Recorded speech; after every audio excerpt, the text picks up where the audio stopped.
वंदे मातरम। मैं विनोद कुमार शुक्ला, अड्डा पर आपका स्वागत है। अभी एक बहुत इंटरेस्टिंग बात भारतीय राजनीति में नज़र आ रही है। एक पार्टी गठन हुआ है जिसका नाम रखा गया है भारतीय कॉकरोच पार्टी।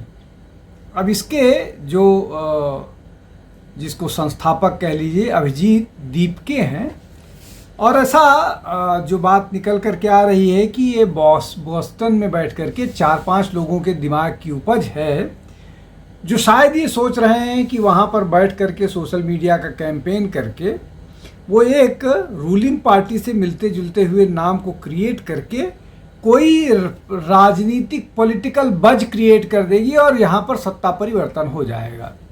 भारत में 2029 के चुनाव में अभी टाइम है। 2029 के चुनाव तक इसको सस्टेन करना होगा, जो कैंपेन वो चला रहे हैं। दूसरा ये कि क्या इससे नुकसान भारतीय जनता पार्टी को होगा। तीसरा ये कि जो सपोर्ट बेस दिख रहा है वो कितना प्रभावी वोटर है, और क्या ऐसा तो नहीं कि ये जो सारे विरोध करते हुए दिख रहे हैं या इसको जो बढ़ा रहे हैं वो सारे वैसे ही लोग हैं जो विभिन्न सोशल मीडिया प्लेटफॉर्म्स पर हर जगह रिपीट होते हुए नज़र आते हैं। बहुत सारे ऐसे सोशल मीडिया के प्लेटफॉर्म मिलेंगे जिनके 12 फॉलोअर्स, 14 फॉलोअर्स, 16 फॉलोइंग है, और वो इस तरह की आलोचना करते हुए सरकार के नज़र आते हैं जिसे लगता है कि वो अंदर तक घुसे हुए पॉलिसी मैटर्स पर उनकी बहुत अच्छी पकड़ है। अब इसमें नंबर्स की बात हो रही है। कुछ लोग इनके फॉलोअर्स मिलियंस में बता रहे हैं। 17 करोड़ 18 करोड़ लोग फॉलो करने वाले लोग हैं, इस तरह का दावा है। और कुछ और लोग ऐसा कह रहे हैं कि नहीं, ये बहुत सारी चीज़ें जो है वो फेक दिखाई जा रही हैं। मैं उसमें नहीं पढ़ता हूँ, मैं सीधे इसके राजनीति का एस्पेक्ट की बात करता हूँ। पहली बात तो ये कि ये कंपैरिजन किसी भारतीय राजनीतिक दल से और ये भारतीय कॉकरोच पार्टी, सबसे बड़ी बात यह है कि ये जो कॉकरोच पार्टी है ये इसकी अंडरस्टैंडिंग कितने लोग हैं और कितने लोग इस पूरे नैरेटिव को समझ पाएंगे कि जो ये कंपैरिजन करने की कोशिश की जा रही है। मुझे नहीं लगता कि 1% या 2% से ज़्यादा, इवन सोशल मीडिया में भी बहुत सारे लोग हैं जिनको ये कंपैरिजन नहीं समझ में आएगा, और इस कंपैरिजन से हासिल क्या करना चाहते हैं वो नहीं समझ में आएगा। एक बात। दूसरी बात ये कि क्या भारत की राजनीतिक लड़ाई अब इस तरह के सोशल मीडिया प्लेटफॉर्म से लड़ी जाएगी, और वो कितना प्रभावी होगी, दूसरी बात।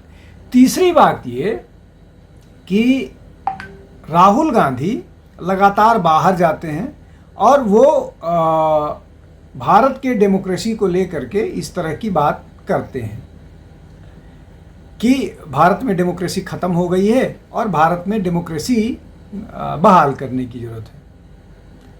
अमेरिका में उन्होंने बोला, यूके में बोला, ये बात हुई। अभी एक और खबर आई है राहुल गांधी के ननिहाल की, नहीं राहुल गांधी के ननिहाल की नहीं, ये यूरोप की है जहां प्राइम मिनिस्टर की यात्रा पर थी। वहां एक महिला पत्रकार ने प्रधानमंत्री से कुछ प्रश्न करने की कोशिश की और उस नैरेटिव को भी बढ़ाया गया है। तो ये लगातार चल रहा है और लगातार कोशिश की जा रही है कि एक भारत में एक नैरेटिव ऐसा बनाया जाए जो रूलिंग डिस्पेंसेशन को हार्म करे, उसको डिसमेंटल करे, उसको गायब करे, उसकी जगह कोई दूसरा अल्टरनेटिव है। इसमें कोई दिक्कत नहीं है। राजनीतिक तौर पर विपक्षी दलों की ये भूमिका होती है और वो करें, उसमें कोई दिक्कत नहीं, करना चाहिए। लेकिन अब ये अगर कोई बॉस्टन में बैठा हुआ व्यक्ति या यूरोप में बैठा हुआ व्यक्ति कर रहा है तो उस पर शंका होती है कि ये कोई एक एजेंडा के तहत तो नहीं किया जा रहा है। अब ये जो दीपके साहब हैं, इनको लेकर के बहुत सारी बात होती है कि ये ISI ऑपरेटिव हैं, और जब 2019 में 370 हटाया गया था तो जो है लगता है कि इसमें कुछ वेस्टेड इंटरेस्ट है। और इस तरह की बात को लेकर के लीगल राइट ऑब्जर्वेटरी ने पुणे में एक क्या बोलते हैं लीगल मतलब एक कंप्लेन FIR भी दर्ज किया गया था, जिसमें दीपके को सिस्टमेटिकली पाकिस्तान का एजेंडा भारत में विशेष रूप से कश्मीर विषय को लेकर के फैलाए जाने का आरोप लगाया हुआ था और उन पर सिडिशन सहित कई धारा की बात कही गई थी। अब ये अभिजीत दीपके हैं कौन? ये जैसा मैंने कहा कि ये कम्युनिकेशन स्ट्रेटजिस्ट हैं, जिनको ये बात मतलब कम्युनिकेशन स्ट्रेटजिस्ट हैं जिन्होंने ये पार्टी बनाई है। क्षमा कीजिएगा, मैं अभी तक भारतीय कॉकरोच पार्टी बोल रहा था, ये कॉकरोच जनता पार्टी है। कॉकरोच जनता पार्टी है के नाम से है। अब ये व्यंग है, तो क्या कोई व्यंगकार भारत के सत्ता पर काबिज करने की मंशा रखता है और वो ऐसा कर पाएगा? क्या भारत की जनता भी वही गलती करेगी या कभी कर पाने वाली स्थिति आएगी जो कई और देशों ने किया है, विशेष रूप से जो यूरोप के कुछ देशों में इस तरह की चीज़ें हुई हैं? क्या ऐसा होता हुआ नज़र आ रहा है? मुझे तो ऐसा होता हुआ नहीं नज़र आ रहा है। अब ये जो है व्यंग के माध्यम से इस मामले को बढ़ाने की कोशिश, एम्प्लीफाई करने की कोशिश की जा रही है। कितना एम्प्लीफाई हो पाएगा, कॉकरोच जनता पार्टी कहाँ तक पहुँच पाएगी, इसका प्रभाव कितना होगा, क्या ये सही कुछ कर पाने की स्थिति में नज़र आ रही है? लेकिन सोशल मीडिया में बज़ तो क्रिएट हो गया है, सोशल मीडिया में बज़ क्रिएट हो गया है और वो बज़ कितना प्रभावी होगा, कितना लोग उसको स्वीकार करेंगे, ये तो आने वाला समय बताएगा।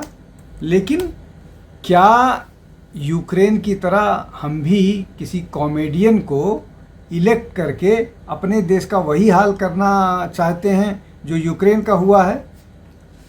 अब इसमें आखिरी बात समझने की कोशिश करते हैं कि जो पब्लिसिटी अवेलेबल इंफॉर्मेशन है उससे जो बात समझ कर निकल कर के आती है कि ये एक योजनाबद्ध तरीके से किया गया अभियान है, चलाया गया अभियान है जो रूलिंग पार्टी को नुकसान पहुंचाने का वो है। अब इससे क्या समाजवादी पार्टी उत्तर प्रदेश के चुनाव में फ़ायदा लेना चाहती है या और जिन प्रदेशों में चुनाव होने वाले हैं वो लेना चाहती है, या कांग्रेस जो लगातार जिसके पास कोई योजना नहीं है वो इसी तरह की योजना पर काम करती रहती है, वो कोई फ़ायदा लेना चाहती है? ये तो बहुत सारी चीज़ें बाद में निकल करके आएंगी। लेकिन ये अपने आप में कैंपेन जो है वो बहुत मतलब भोंडा तो है ही है, बहुत अजीब भी है और वो उतना ही रेलेवेंट है जो हम पिक्चर में अमिताभ बच्चन ने कॉकरोच को लेकर के और इसको लेकर के लगातार जब वो किसी पदार्थ के सेवन के उस प्रभाव में थे तो बात करते हैं, ये उससे ज़्यादा कुछ होता हुआ नहीं दिख रहा है। ये पूरे के पूरे भारतीय राजनीति के सीरियसनेस को डुबाता हुआ दिख रहा है और इस पर चर्चा उसी दृष्टि से होनी चाहिए। आज के लिए बस इतना ही। बहुत बहुत धन्यवाद। नमस्कार।